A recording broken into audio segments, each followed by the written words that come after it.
A reading from the first letter of Paul to the Corinthians. Consider your own calling, brothers and sisters. Not many of you were wise by human standards. Not many were powerful. Not many were of noble birth. Rather, God chose the foolish of the world to shame the wise, and God chose the weak of the world to shame the strong. And God chose the lowly and despised of the world, those who count for nothing, to reduce to nothing those who are something, so that no human being might boast before God. It is due to him that you are in Christ Jesus, who became for us wisdom from God, as well as righteousness, sanctification, and redemption, so that, as it is written, whoever boasts should boast in the Lord. The Word of the Lord. Our second reading for this Sunday is taken from the first letter of St. Paul to the Corinthians.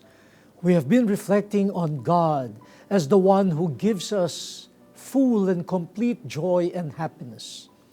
This is good news.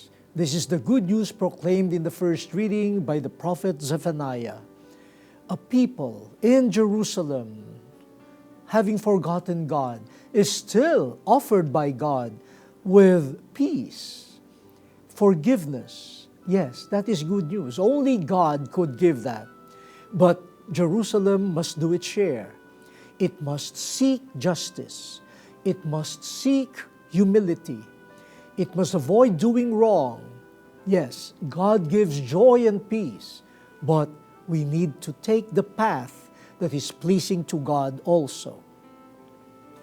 In the second reading, St. Paul tells the Corinthians, God it is who has given you life in Christ Jesus.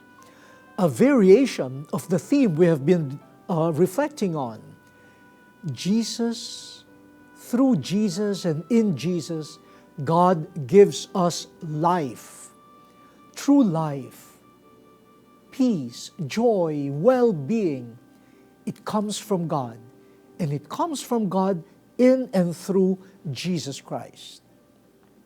That's why St. Paul reminds the Corinthians to boast in the Lord. For it is God who gives them life. It is not themselves. It is not their talents. It is not their status that gives them the life that they're enjoying. No. If they're enjoying any happiness or peace, it is because God has been benevolent. God has been kind. In fact, if there is any boasting that the Corinthians should do, they should boast not in themselves, but boast in the Lord, the giver of life, of joy, and in peace. And Paul reminds the Corinthians, look at yourselves. No? Not all of you are of good backgrounds. Some of you even could count among the lowly. But this adds to the good news. God has chosen whom the world considers absurd, unwise, in order to put to shame the wise of the world. God has chosen the lowly, the insignificant, in order to put to shame those whom the world considers important. Yes, only God does that. If there is any joy that you are experiencing, if there is any recognition that you're experiencing, if there is any worth that you're experiencing, it is because God has blessed you in Jesus Christ. And so, the Corinthians are invited, be humble, be meek, That is the way for you to realize and enjoy fully the blessings of God. God acts, but it is in your humility, in your truthfulness, that you fully appreciate the blessings of God.